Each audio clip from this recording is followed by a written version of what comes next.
Students, আগের ভিডিওতে তোমাদের আমি এই চ্যাপ্টারের যতটা পড়েছিলাম আজকে তারপর থেকে আমি কন্টিনিউ করাচ্ছি। আশা করি তোমরা সবাই ভিডিওটা দেখেই এটা দেখছো, কারণ এটা হচ্ছে ওটার কন্টিনিউয়েশন। তাই আমি রিকোয়েস্ট করব যারা আগের পার্টগুলো দেখোনি তারা অবশ্যই ওইগুলো দেখে দেন এটা দেখো, তাহলে তোমাদের বুঝতে সুবিধা হবে। আর যারা ভাববে যে হয়তো যে সিরিয়ালি পাওয়ার এটা কনফিউশন থাকবে, তো দেখবে আমার প্লেলিস্ট করা রয়েছে, ওখান থেকে তোমরা পরপর ভিডিওগুলি পেয়ে যেতে পারো। তো দেখো এবার কি বলেছে, reaction of various metals with water. তো বিভিন্ন রকমের মেটালরা জলের সাথে রিয়্যাক্ট করে বিভিন্ন রকম রিয়াকশান হয়। তো সেগুলো এবার পড়বো। তো দেখো, সোডিয়াম আর পটাশিয়াম বলেছে, এগুলো কিন্তু খুব ইম্পর্ট্যান্ট, মনে রাখতে হবে যে রিয়্যাক্ট করে খুব কুইকলি কিসের সাথে, ঠান্ডা জলের সাথে। আর কি কি তৈরি হয় এগুলো খুব ইম্পর্ট্যান্ট, মনে রাখতে হবে। হাইড্রোজেন গ্যাস আর মেটালের হাইড্রক্সাইড, ঠিক আছে, জলের সাথে আছে। তাই আমি আগের দিন যেটা বলছিলাম, তখন মেটালের হাইড্রক্সাইড ফর্ম করে, মনে পড়ছে এই যে ম্যাগনেশিয়াম অক্সাইড থেকে ম্যাগনেশিয়াম হাইড্রক্সাইড হয়েছিল জলে রিয়্যাক্ট করার পরে, সেটাই, ঠিক আছে। তো এখানে যেহেতু সোডিয়াম আর পটাশিয়াম আছে, তাই জন্য এখানে সোডিয়াম হাইড্রক্সাইড অর্থাৎ NaOH আর পটাশিয়াম হাইড্রক্সাইড অর্থাৎ KOH ফর্ম করছে। এদের ভ্যালেন্সিগুলো হচ্ছে কীরকম না, সোডিয়ামের +1, হাইড্রক্সাইড আয়ন অর্থাৎ OH আয়নের ভ্যালেন্সি হচ্ছে -1। তাই +1 -1 কেটে যাওয়ার ফলে রেজাল্ট ফর্মুলাটা হচ্ছে কি না NaOH। সেমভাবেই KOHও ফর্ম হলো, ঠিক আছে।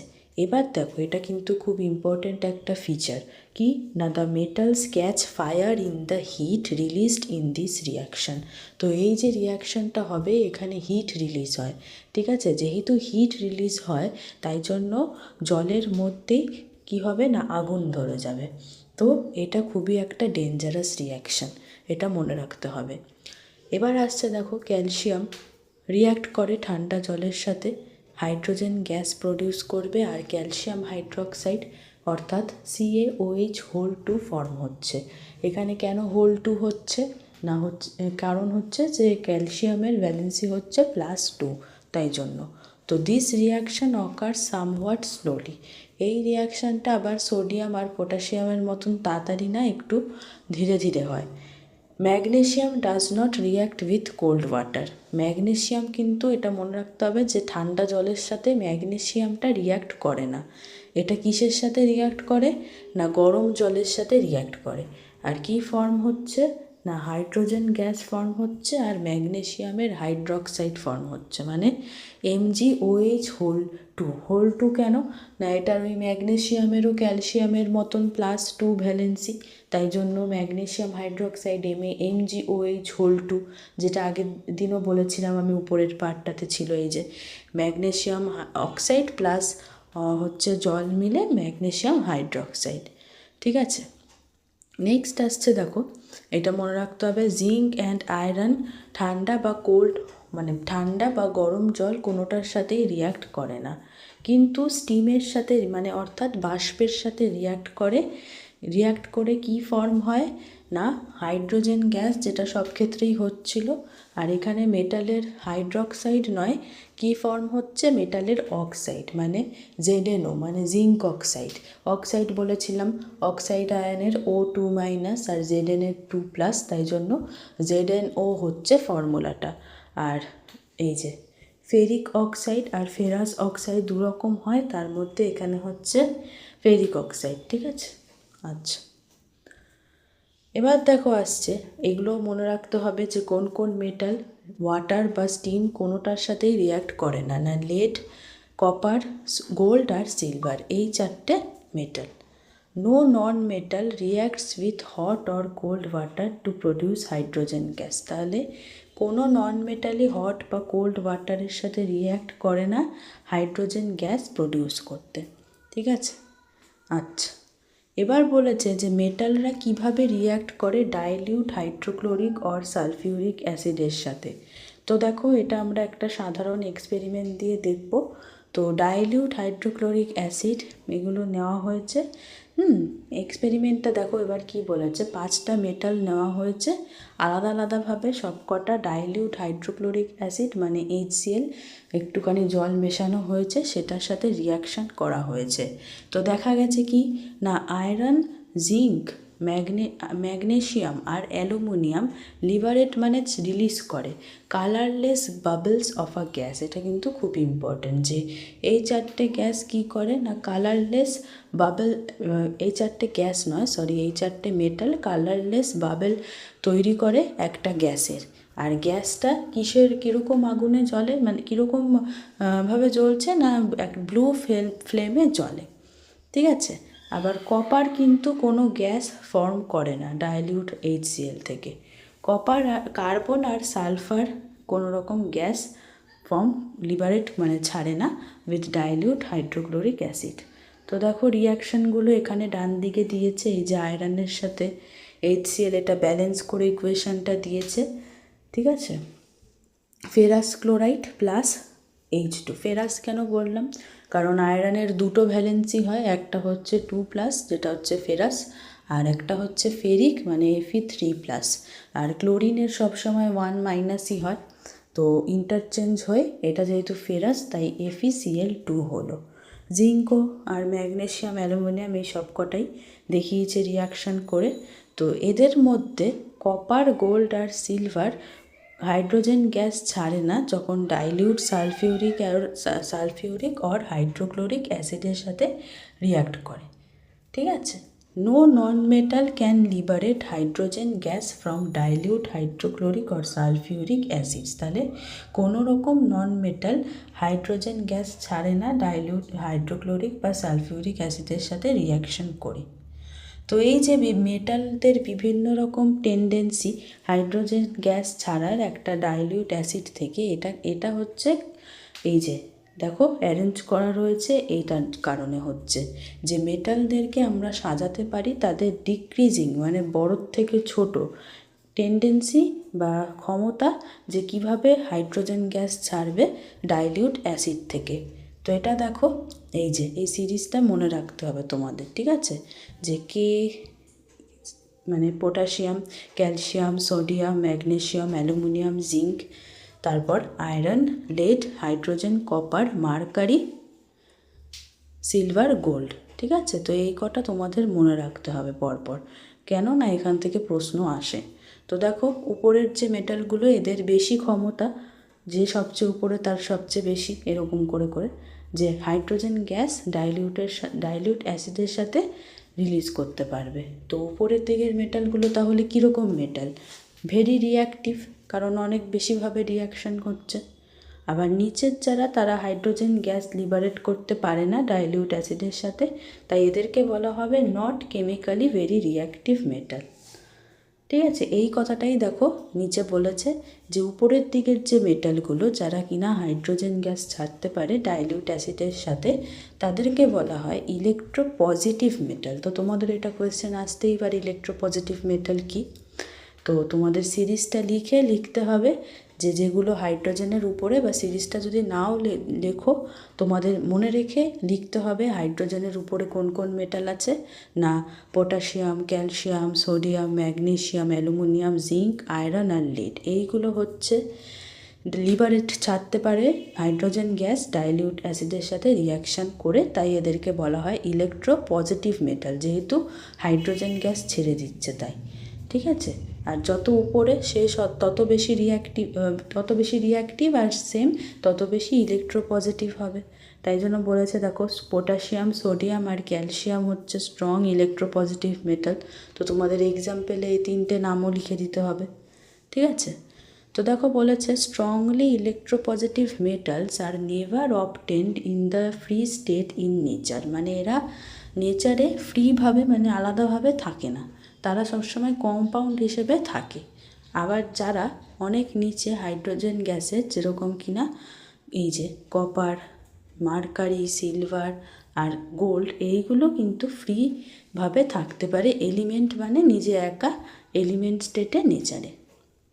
তো আমরা দেখলাম কি একটা বেশি ইলেকট্রোপজিটিভ মেটাল রিপ্লেস বা রিডিউস করে দিতে পারে একটা যে ছোট ইলেকট্রোপজিটিভ মেটালকে from a compound of the latter, মানে যে ছোট তার কম্পাউন্ড থেকে। মানে এটা একটুখানি বুঝতে অসুবিধা হবে, তো এই রিয়াকশানটা দেখলে তোমাদের ক্লিয়ার হবে। আর এখান থেকে কোয়েশ্চেনও আসে প্রচণ্ডভাবে, ঠিক আছে? তাই এটা খুব ইম্পর্ট্যান্ট, খুব ভালো করে দেখো। If we deep an iron nail into an aqueous solution of cupric sulphate, ঠিক আছে? কিউপ্রিক মনে রাখতে হবে, কিউপ্রিক মানে ভ্যালেন্সি কী হবে? 2। আমরা জানি কিউপ্রাস আর কিউপ্রিক দুরকম ভ্যালেন্সি হয় কপারের, যেরকম আয়রনের হয়ে থাকে। কিউপ্রাস হচ্ছে 1+ আর কিউপ্রিক হচ্ছে 2+। যেহেতু কিউপ্রিক তাই জন্য দেখো ফর্মুলাটা হয়ে গেল CuSO4। কেন না, SO4 সালফেট আয়নের ভ্যালেন্সি আমরা জানি 2- আর কিউপ্রিক জানি আমরা 2+। তাহলে 2 কেটে গেল, তাহলে ফর্মুলাটা হয়ে গেল কি না CuSO4। আমি বারবার করে ভ্যালেন্সিটা তোমাদের মনে করিয়ে দিই এই কারণেই, কারণ অনেকেই তোমরা ভুলে যাও, মনে থাকে না, তাই জন্য একবার করে রিভাইজও যাতে হয়ে যায়। তো দেখো আয়রন রিয়াকশান করছে, মানে Fe রিয়াকশান করছে CuSO4 এর সাথে। তো কি হচ্ছে না দেখো বলেছে যে একটা রেডিশ ব্রাউন লেয়ার কিসের পাওয়া যায়? মেটালিক কপারের আয়রন নেলটার উপরে, ঠিক আছে? মানে পেরেকটার উপরে কপারের একটা লালচে ব্রাউন কালারের লেয়ার দেখা যাবে। আর দেখো এখানে বোঝা যাচ্ছে আয়রনটা কার সাথে রিয়াকশান করছে না, ওই কিউপ্রিক সালফেটের SO4কে নিজে নিয়ে নিল আর কপারকে আলাদা করে দিল। কেন না দেখো Feটা কি উপরে রয়েছে, দেখো হাইড্রোজেনের উপরে রয়েছে, তাই তো? তো এটা হচ্ছে ইলেকট্রোপজিটিভ মেটাল, তো হাইড্রোজেনের নিচে আছে কপার, তো তাকে সরিয়ে দেবে কপার মানে কিউপ্রিক সালফেট থেকে।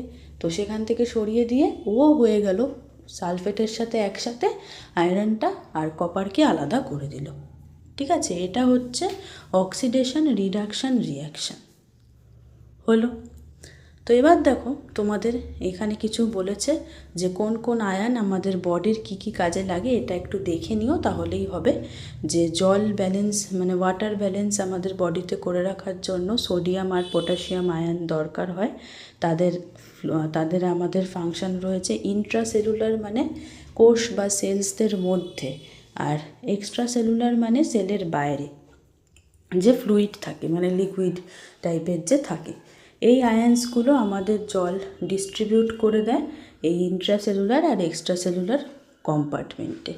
হার্ট ফাংশন করতে দরকার হয় দেখো হার্টের যে এক্সাইটেবিলিটি আর হচ্ছে এক্সপ্যানশন কন্ট্রাকশন, মানে এই যে একবার হার্ট জানো তো একবার হচ্ছে কন্ট্রাক্ট করছে মানে চাপছে যখন ব্লাডটা স্কুইজ হচ্ছে, আর এক্সপ্যান্ড মানে যখন হার্টে ব্লাডটা আসছে। তো এটা আমাদের কোন কোন আয়ন করে না সোডিয়াম, পটাশিয়াম আর ক্যালসিয়াম আয়ন। তারপর বোন আর টিথ, এটা সবাই জানো, ফসফেট কম্পাউন্ড অফ ক্যালসিয়াম দরকার এখানে। তারপর নিউমারাস মানে অনেক এনজাইমস মানে আমাদের যে গ্ল্যান্ড থেকে যে টা বেরোয়, যেরকম আমাদের থাইরয়েড গ্ল্যান্ড আছে, ঠিক আছে? আরও অনেক গ্ল্যান্ড আছে, এন্ডোক্রাইন গ্ল্যান্ড রয়েছে।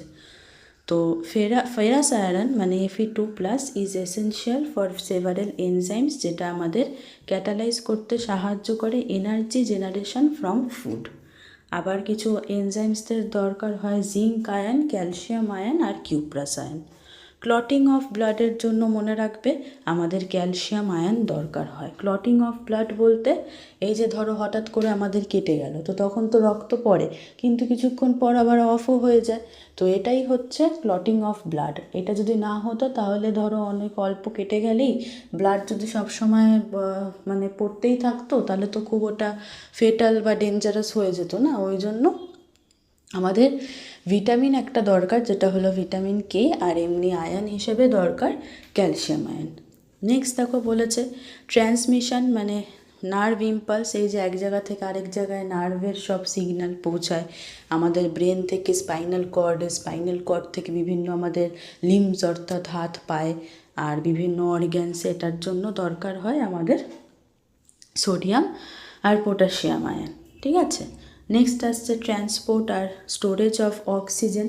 এটার জন্য দরকার হয় যেটা আমাদের প্রোটিন প্রেজেন্ট রয়েছে আরবিসি মানে রেড ব্লাড সেলসের মধ্যে হেমোগ্লোবিন, তার ফাংশন হচ্ছে অক্সিজেন ট্রান্সপোর্ট করা, এটা কিন্তু খুব ইম্পর্ট্যান্ট। আর আমাদের মাসেলসের মধ্যে মায়োগ্লোবিন প্রেজেন্ট থাকে যেটা অক্সিজেন স্টোর করে রাখে। এদের দরকার হয় ফেরাস আয়রন। হলো, ঠিক আছে। তো দেখো বলেছে সোডিয়াম, পটাশিয়াম, ম্যাগনেসিয়াম আর ক্যালসিয়ামটা আমাদের বেশি পরিমাণের দরকার হয় আয়রন, জিঙ্ক, কপার আর কোবাল্ট আয়নের থেকে, ঠিক আছে। সেরকমভাবেই রিলেটিভলি লার্জ আয়রন অ্যামাউন্ট যেমন carbon, hydrogen, oxygen, nitrogen, sulphur এগুলো দরকার হয় নন মেটালের। আর carbon, hydrogen, oxygen, nitrogen, sulphur কিসের জন্য দরকার? প্রোটিন বানানোর জন্য। কার্বন, হাইড্রোজেন, অক্সিজেন দরকার কার্বোহাইড্রেট আর লিপিড মানে ফ্যাট বানানোর জন্য। ফসফরাসের দরকার হয়, সেলেনিয়াম আর আয়োডিনেরও দরকার হয় অল্প অ্যামাউন্টে। এবার দেখো আমাদের যেগুলো দরকার সেগুলো পড়ার পর এবার হচ্ছে ধরো বেশি পরিমাণে যখন হয়ে যাবে তখন বিভিন্ন আমাদের অর্গ্যান যেরকম ব্রেন, কিডনি, লিভার, জিভ, লাং, হার্ট, বোন, স্কিন এগুলোকে ধ্বংস হবে অ্যান্ড লুজ দেয়ার এফিসিয়েন্সি মানে ইউজফুলনেসটা তাদের লুজ করবে। আবার অনেক সময় মৃত্যুও হয় যখন বেশি পরিমাণের এই মেটাল বা নন মেটালগুলো আমাদের বডিতে এন্টার করে। সেরকম কি কি রয়েছে না lead, mercury, cadmium, nickel, aluminium, fluorine আর আর্সেনিক। এই মেটাল আর নন মেটালগুলো আমাদের বডিতে ঢোকে বিভিন্ন সোর্সের মাধ্যমে। তো কিসের মারফতে ঢোকে সেগুলো একটুখানি দেখে নেবে। যেমন লিড ঢোকে পেট্রোল, পোকামাকড় মারার যে ওষুধ মানে ইনসেকটিসাইড সেটার থেকে ডাই, রং, লিড পাইপের থেকে লিড ব্যাটারি, মার্কারি যেরকম battery factory, mercury vapour lamp factory, paper factory, plastic factory, thermometer, fly ash of thermal power stations, ঠিক আছে। এগুলো একটু একটু দু একটা করে দেখে রেখো তাহলেই হবে, এটা খুব ইম্পর্টেন্ট নয়, তাও একটুখানি দেখে রেখো। তো আমার এই চ্যাপ্টারটা শেষ হয়ে গেল, মোটামুটি 5-6টা পার্টে করতে হলো কারণ লাইন বাই লাইন বোঝাতে হয়েছে, অনেকগুলো পেজ ছিল। আশা করি তোমরা বুঝতে পারলে চ্যাপ্টারটা ভালো করে, আর এবার থেকে ভালো করে পড়তে পারবে। আমি কোয়েশ্চেন অ্যান্সারগুলো ডিসকাস করে দিয়েছি পড়ানোর সময়, আর আমি যদি সময় পাই আলাদাভাবেও আমি আপলোড করে দেওয়ার চেষ্টা করব যাতে তোমাদের পড়তে সুবিধা হয়। কারণ তোমরা অনেকেই রিকোয়েস্ট করেছিলে যে ম্যাম আলাদাভাবে যদি ভিডিওটা করে দেওয়া যায় কোয়েশ্চেন অ্যান্সারে, তো আমি দেখছি সেটা। তো আজকের মতন এতটুকুই রাখলাম। সবাই ভালো করে পড়ো, কোনো ডাউট থাকলে জিজ্ঞাসা করো। আর যদি ভিডিওটা ভালো লাগে তাহলে একটু লাইক করো আর বন্ধুদের মধ্যে শেয়ার করো। আর আমার একটা লাস্ট রিকোয়েস্ট তোমাদের ম্যামের তরফ থেকে, যে আমার চ্যানেলে যারা নতুন তোমরা এখনও সাবস্ক্রাইব করোনি, তোমাদের ভিডিওগুলো ভালো লাগছে বুঝতে পারছো, আজকে তোমাদের জন্যই এই চ্যানেলটা খোলা, যাতে তোমরা লাইন বাই লাইন সব পড়াগুলো ভালো করে বুঝতে পারো। কারণ অনেক সময় স্কুলে হয়তো বুঝতে পারো না, ঠিক আছে। তো যাতে তোমাদের ইন্টারেস্ট আসে তাই জন্যেই আমার এই চ্যানেলটা খোলা। তো তোমরা যদি আমাকে আগ্রহ না দেখাও তাহলে কিন্তু আমি ভিডিওগুলো বানানোর আগ্রহটাও পাবো না। তো আশা করি তোমরা সেটা বুঝবে আর আমার পাশে থাকবে। তো তারা প্লিজ একটু সাবস্ক্রাইব করে দিও। তো আজকের মতন এতটুকুই রাখলাম, সবাই ভালো থেকো, টাটা।